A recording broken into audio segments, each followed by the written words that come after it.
Okay, so this is the title of the article that I chose to do my presentation on. This is it's an article based on quantum physics, and my name is Austin Salazar. I'm a third year civil engineering student. I required to do this, talk about this an article like this and give a presentation. I've taken a few chemistry classes. It's pretty very interesting read. I'm by no means a quantum physicist, but I know a little bit about the subatomic particles and all that stuff. It's January 31st, 2021, at the time when I'm recording this, and so let's get into the meat of the article here. So it basically starts off by talking about the muon fundamentals. This is the main particle in question when you're reading this article. Um, so it just starts off by making sure you know what a muon is, because I didn't wasn't really too familiar with muons before I read the article. So it's pretty interesting. The atomic weight is that of about I think it's about 22 times of an electron, but it's only about 1/9 of the atomic weight of a proton. So it's somewhere in between an electron and a proton. So that's pretty interesting. It's pretty right in the middle of the typical subatomic particles. It's not. It's a very, very different atomic weight from an electron, proton, or neutron.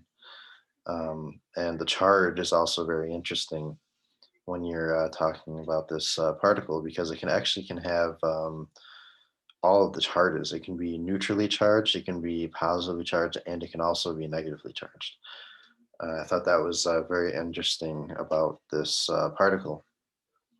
So, on top of having different atomic weights than the traditional particles that you're used to hearing about, it also has, it can also have many different types of charges. And that moves on to the fourth topic here, which is the behavior of the particle. Um, if it's negatively charged, it behaves a lot like just a heavy electron. And if it's positively charged, it behaves much like a proton, except much lighter. A free muon, especially if it has an electron orbiting around it, actually behaves much like a hydrogen atom. Um, and I thought that was very interesting. Um, so let's move on to the article's discovery here. The magnetism, which is the most important, sort of topic that it was talking about in the article. Um, so the previous theory was that this any particle, whether it be positive, negative, or neutral, has to have it's a certain amount of charge. It's a set charge. There's a set charge of positively charged and a set charge of negative charge, and then obviously neutral has no charge. That was the previous theory. Now the new theory that sort of sprouts from this, and this is kind of an old. It says it's from about 30 years ago, from what I can remember. Um, is when this theory first emerged, but this brings a lot more validity to this theory, that there's actually a varying degree of charge, and it can actually vary, and it's not just set charges. This is based on the orbit. They did it in a particle collider, and the orbit was slightly less than what they thought. Now, my opinion is it might just have to do with the atomic weight. I mean, I just looking at the muon and details about the muon. It's a lot lighter than a proton, and they're sort of treating it like a proton, thinking that the charge is the main determining factor, but it could be the atomic weight. And if it's lighter, then that would mean that you would need to, toss it through the collider with more force, or have the collider be have less of a circumference. Um, that's just my opinion. Um, and my conclusions.